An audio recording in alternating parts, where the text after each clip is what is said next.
More and more attention is being focused on the Portland State football program these days, since the team will be making its first ever playoff appearance a week from Saturday. Postseason action might be new for Portland State, but it's nothing new for head coach Pokey Allen. Joe Becker explains. Pokey Allen and the Vikings have put together something special, a trip to the Nationals and a 9-1-1 mark. That's the best in school history. Allen has traveled this road before, but as a player 23 years ago at the University of Utah. Pokey was team captain of the Utes, playing both quarterback and safety. He led Utah to a 9-2 mark and a victory in the 1964 Liberty Bowl. They were one of the best teams in the country. Remember the first quarter of the New Mexico game? 2nd and 25. 49 yards. Boy, are you digging up some things. Yeah, this team reminds me of that team that we went to the Liberty Bowl. We had a great bunch of guys, and we weren't expected to do a lot, and we ended up being 9-2 and going to the Liberty Bowl. And that's the only other team I could compare with this team. Allen's office doesn't have many mementos, just a few photos, all of them from the last few years. But the 44-year-old head coach still enjoys reminiscing about his playing days, especially that '64 season. My last year I played both defensive back and quarterback at different times during the season. I got benched as a quarterback when I went 2 for 12 against Missouri with 2 interceptions. It was one of my high points of my life. But I came back in the Liberty Bowl and played pretty well, and played both ways in the Liberty Bowl, so it worked out. For close to 30 years, football has been a big part of Pokey's life. As a head coach, he's still enjoying many of the same things he enjoyed as a player. I think it's just like our players. You enjoyed the friendship and the struggles and the stress and all the hard things you had to do, that you end up after it's over just appreciating all the hard work the whole team put in, and you know, striving for one thing. You got 85 to 100 people, and they're all working towards the same goal. And I think it's a very special thing that you don't get in any other sport. Pokey's hoping that special thing will culminate this year with a national championship. At Portland State, Joe Becker, News 8 Sports.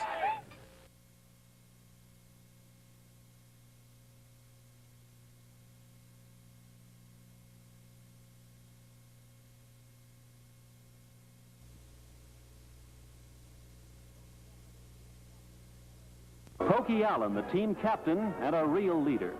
Defensive skills were outstanding. Offensively, he accounted for nearly 500 yards. The Utes opened the 1964 campaign against New Mexico University, the defending conference champs. In the first period, with 2nd down and 25 on the Utah 20, Pokey Allen rambles for 49 yards on the quarterback option. One of the outstanding runs of the season.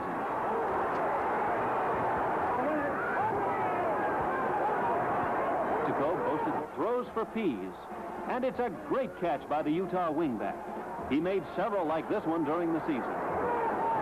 The quarterback, Allen, fakes left, bootlegs right, cuts back inside, at the 5-yard line, gets a good block from Pease, and goes in for the score. With the extra point, it's Utah 16.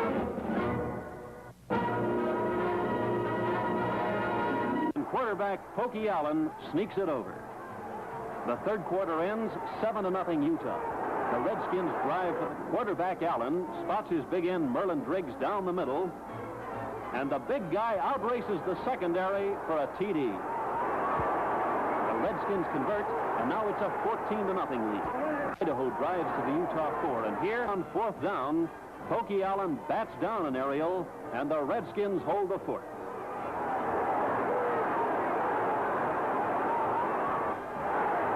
And then Allen finds Jerry Pullman all alone in the end zone for the touchdown toss.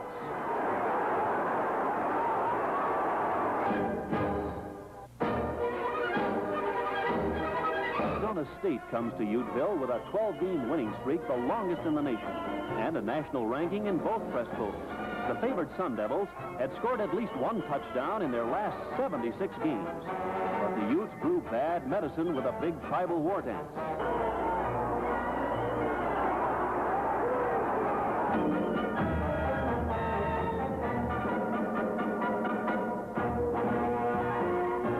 On the option, quarterback Pokey Allen holds right to the last minute, then pitches to Pease, and it's 1st and 10 on the Cougars' 17. 4 plays later, the Redskins have the ball on the 3-yard line. The third period, it's 40-13. In the final period, Allen rolls out for a pass, keeps, and goes 39 yards. He almost gets away. Great downfield block.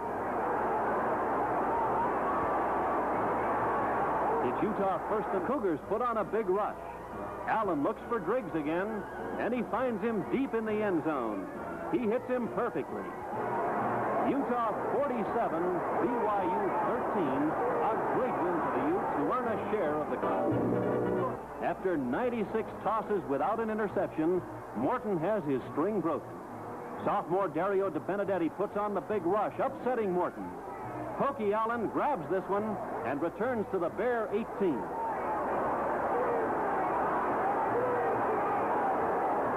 Late in the ball game, the Utes want this.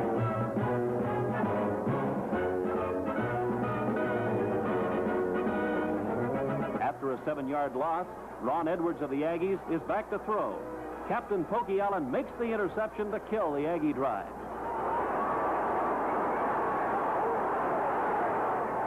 Quarterback Allen keeps on the bootleg and goes for fine yardage as he eludes 3 Aggie tacklers. 24 yards and a 1st down.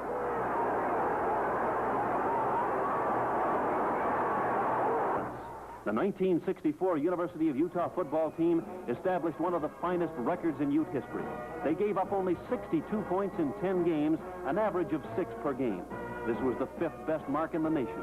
The defensive unit went 24 consecutive quarters without allowing a touchdown. The Utes intercepted 23 passes, recovered 19 fumbles. They broke other marks. Arizona State had scored a Taiwan's all-conference choice. Alan Jacobs was the Western Athletic Conference top scorer, 2nd in rushing. Mel Carpenter won the Earl Blake Scholarship Award. 7 Utes were named to the all-academic team. C.D. Lowry was 3rd in the nation in interceptions. Fan interest was at an all-time high with Hewitt.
Ever since Neil Lomax threw Portland State onto the national map, Viking football has been identified by the pass. Now it seems there's a new game in town. It was the defense scoring the first points this season, and the Viking D has been dominant, a green chain, ever since. It begins with the line, coached by a guy named Sachs, whose ancestors gave him the perfect name for his job. It was changed that way when my family came back from Russia. My great-grandfather was a Russian immigrant, somewhat like a fiddler on the roof at one time. So it was cut short from one of those long Russian names, so it's Sachs now. Sachs now is also the motto of defensive end Anthony Spears, a junior college All-America. The line is anchored by two dominant tackles, Ina Talalamotu from Samoa, who bench presses 430 pounds, and 6'6", 280-pound junior Brent Naperkowski. Their theme is dominate. That's the main thing. We have to control it right from the beginning. So if we let them down, we're gonna make sure they stay down. The Viking defense is allowing just 8 points a game, and it forces more than 4 turnovers every Saturday. These guys look great on film, and they're even tougher face-to-face. Towards the last couple games, I see a little bit of intimidation, especially I think they watch Trace Eaton and things on films, and by the time they get to the secondary past their defensive line, I think they're kind of not sure what's going on. So I think defensive line really starts it off for us, and we just kind of carried over from there. The only person not completely satisfied is defensive coordinator Tom Mason, who apologized for the defense after Saturday's 38-6 victory at Southern Utah.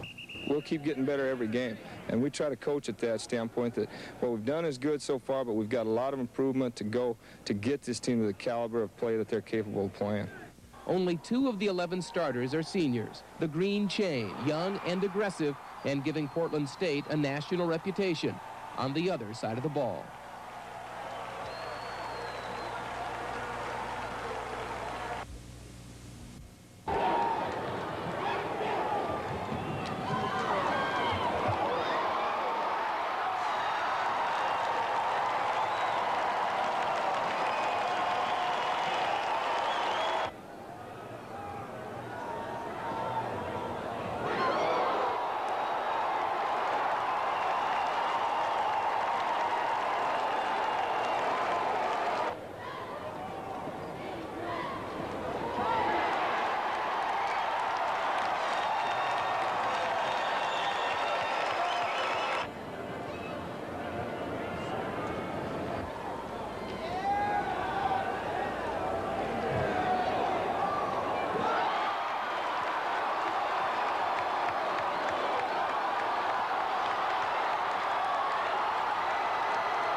You might as well change Portland State to Sac State. This season, the Vikings have 49, a school record. One reason for the success, defensive end Anthony Spears. He's 6'6", 260, a JC All-America.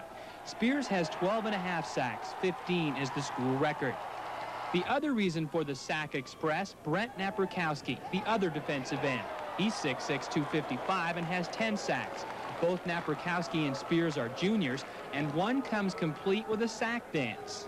Kind of just like pull a finger out like it's a gun out of the holster and shoot the guy. It's a good feeling, you know. It's a certain feeling that goes to your body.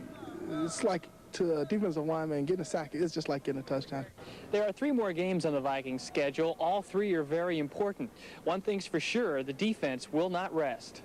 And the defensive line coach won't let them rest. He can't. His name is Barry Sachs. Sacks just come with the territory. The Vikings won't stop at 49. They said, oh, that's great, Coach. What's the league record? Or what's the national record? So they really think on things on a more grand scale. The Vikings are averaging 6 sacks a game. That's 18 more sacks this season. 67 for the year. Portland State has 2 good reasons to get there. In Portland, Phil Cassidy, the 10 o'clock news.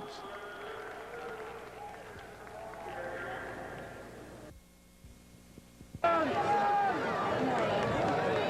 go, Mustangs!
These little guys are called the Smurfs. You can catch the Smurfs Monday through Friday right here on KPTV. Now, meet a real-life Smurf, Curtis Delgado of Portland State. He plays on Saturdays, and no one's caught him yet. This Smurf comes complete with 922 yards rushing and his very own Smurf spike, batteries not included. I kind of made that name up. Where I used to work, we had another guy just like him, and I just thought, hey, he's kind of a little Smurf. And I saw those guys on TV. They used to call the Smurfs, and he was only 5'5", so I just kind of came up with that name, and everybody's kind of called him the Smurf ever since. To me, it looked like, people look up to me, and, they respect me, and this is a nickname that, everybody have a nickname out here, so Smurf doesn't really bother me. Hard to find someone only 5'5" on the football field, but that's the advantage. If you don't catch Delgado early, he's gone. He runs behind and through a big wall of blockers. Sometimes the holes are there, sometimes they're not. The Delgado style requires a little Smurf perspective. It's like a rat hole, a rat can only go through certain holes to get to the cheese. And I just go through the right hole to get to the end zone. On Saturday, the guy they call Smurf will be trying to do what no Portland State runner has ever done, and that's rush for 1,000 yards in a single season. He'll need 78 yards. Well, he's averaged seven yards per carry, so I'm sure he's going to get 20 carries, so he's got an excellent chance. On TV, he's a cartoon, just a fantasy, but in real life, the Smurf is a nightmare. Catch him if you can. I hate you, Smurf! In Portland, Phil Cassidy, the 10 o'clock news.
Feels great. 9-1-1. I love it. This is what college football is all about. Having the crowd out here, giving us support, and I hope they come back to watch us because I think we got something special here. Well, I think we played hard. We made a lot of mistakes, but we played hard, and that's the difference.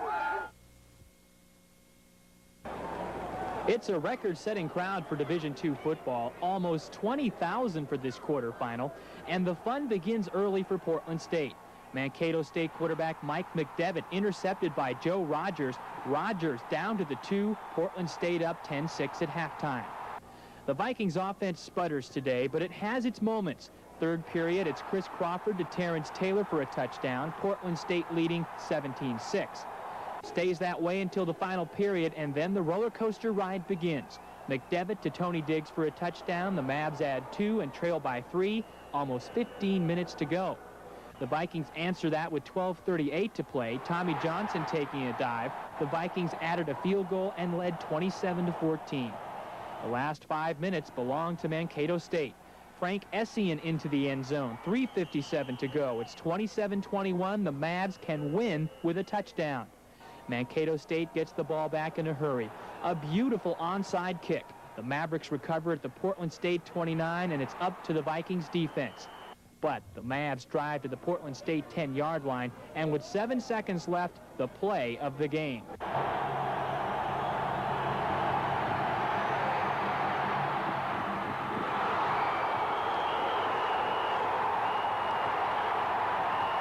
It's hard to say on this angle, but the officials on the play do not hesitate on the call. The pass from McDevitt to Jerome Tatum ruled incomplete. Good coverage on the play by Scott LeBoy. He pried the ball loose, and the victory belongs to Portland State, 27-21. I tell you, we can't have many of those. We should have had that game 2-touchdown lead. I mean, there's no way they can get back in, but they did. But we hung on. I didn't see that last play. I was screened. I'm glad they called it the way they did.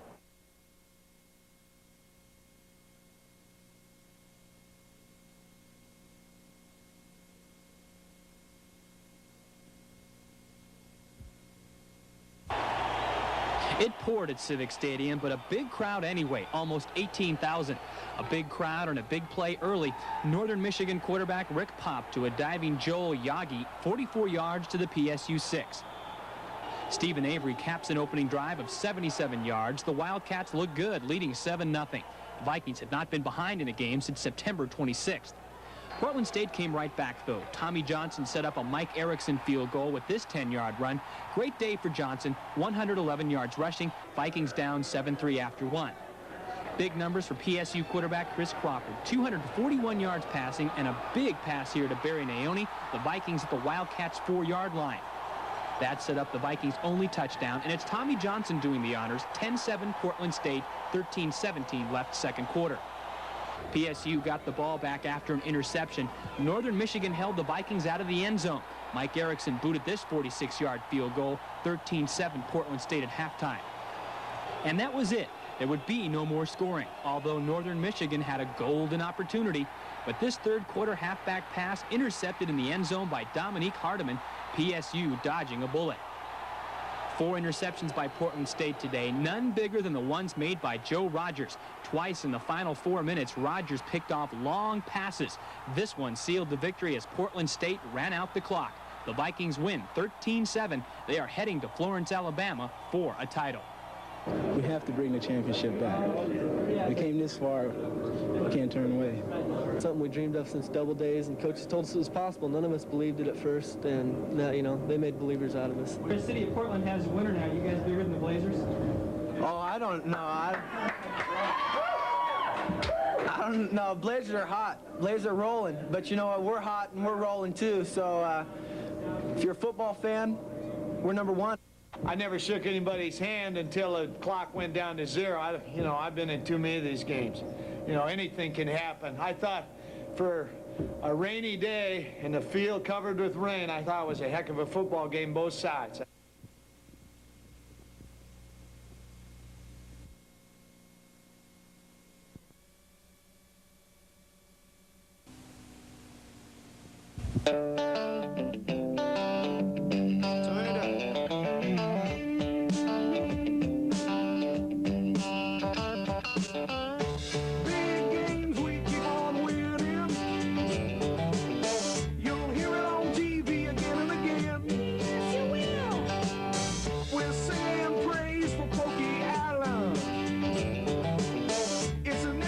Championship we're in, and I think we'll win. Yeah.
They're playing left-handed. It's homecoming.